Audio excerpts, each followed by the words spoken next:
737 on the Grandy Group. Just a word about KT. We have had a bunch of analysts and Middle East experts here, and I've talked to, my God, dozens throughout the weekend. And I'm not kidding. I'm not blowing this lady smoke. She has been, by far, the most incredible. I just love her to death. We on the Grandy Group totally concur with Neil Cavuto, which is why when she called and begged to be on the show, we told Secretary Clinton, this is KT's slot, back off. And here she is, Katie McFarland. Welcome. Well, thank you so much. That's really great. You guys have made my day. Yeah, well, and we haven't even asked you a question yet, so you can't be wrong.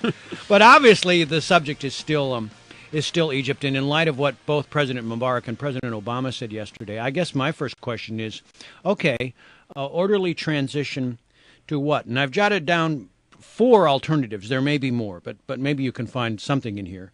You either move towards Iran, which would be some kind of fundamentalist Islamic regime, towards Turkey, which would be what somebody called a pragmatic Islamist regime, if that exists, a viable democracy that we have not really seen in an Arab country, or more of the same. In other words, the faux democracy that Hosni Mubarak has lived under at least for the last 30 years.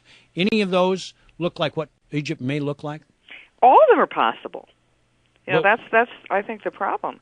And how we handle things will have a very material difference on one of those options, you know, which of those options occur. I mean, the way I look at the revolutions in general, but revolution in the Middle East, revolution in Egypt, think of it as a 3-act play. Mm-hmm. Act number 1, popular uprising, sweeps away the established authoritarian dictator.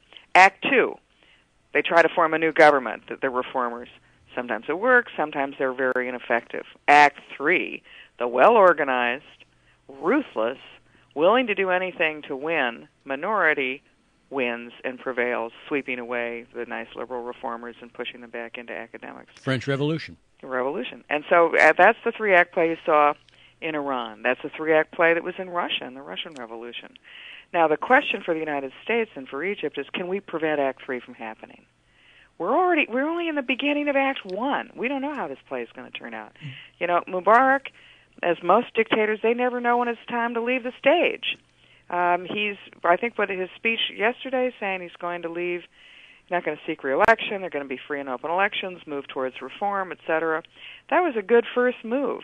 It may be too little too late. It may be just enough in the nick of time. Well, then let's talk about the actors in your play. Can we afford to deal with the Muslim Brotherhood, who claim they have renounced violence? Well, but they haven't. So did Yasser Arafat, and apparently these are the guys who were behind Anwar Sadat's assassination years ago. But, yes. But I'm just asking you. And the Muslim Brotherhood was the godfather of Al Qaeda. Exactly. So the number 2 guy in Al Qaeda is a Muslim Brotherhood guy. But you're hearing them say, "Oh no, that's not who we are anymore." Yeah, but you know what? I go to their website every morning, the Muslim Brotherhood website. I go in English because I don't speak Arabic. Right. And in English, it's all, transition, democracy, blah, blah. If you go to the Arabic translation, it's a very different story. Shocking. You know, they've got the crossed scimitars, and they say, be prepared, be ready. That's the way my daughter, who is learning Arabic, is taught the Quran in Middle Eastern studies. They're taught all the early verses, not the later ones. Yeah. And you got to read Arabic to understand the sword verses. Hey, we had John Bolton on not too long ago this week, and he said the key here is the military, not necessarily Mubarak. All right, so my question to you is, what is our relationship like with our military? I really heard that, good. Yeah, so I thought, weren't they even at the Pentagon or in D.C. like last week? Yeah. You know, one of the things that the United States did during the height of the Cold War is countries around the world, we invited their military junior officers to the United States, to West Point, to other places, to train with our people. We even sent them to our service academies. And then as those officers progressed up the ranks, they remained very close to the United States. And so we now have in the senior military cadre in Egypt, very pro-American military officers. We are their we bankroll their budgets, and we continue to have really good relations with them. Bob Gates was the point man in dealing with the Egyptians in the last 3 or 4 days because of the close relationship with the military. So it's fair to say that no matter what scenario we resolve, the military will be the linchpin in creating that scenario. Kingmaker. Okay, so if they know that they have us to thank for a lot of their training, and of course they're still getting a couple of $1 billion a year, most of which goes to the military. Yeah, $1.3 billion. They have a vested interest in essentially at least staying at the table with us while we work out the details of whatever this new government looks like. Yeah, and the military, look at what the military's done in the last 72 hours. The military refused to fire on the people. Right, and that was a key to me that Mubarak's days were numbered. They were not going to do whatever he wanted to keep him in power. Now the military are the new officers in the new government. The military is very well respected throughout Egypt. It's probably one of the most stable, organized structures in Egyptian society, along with the Muslim Brotherhood.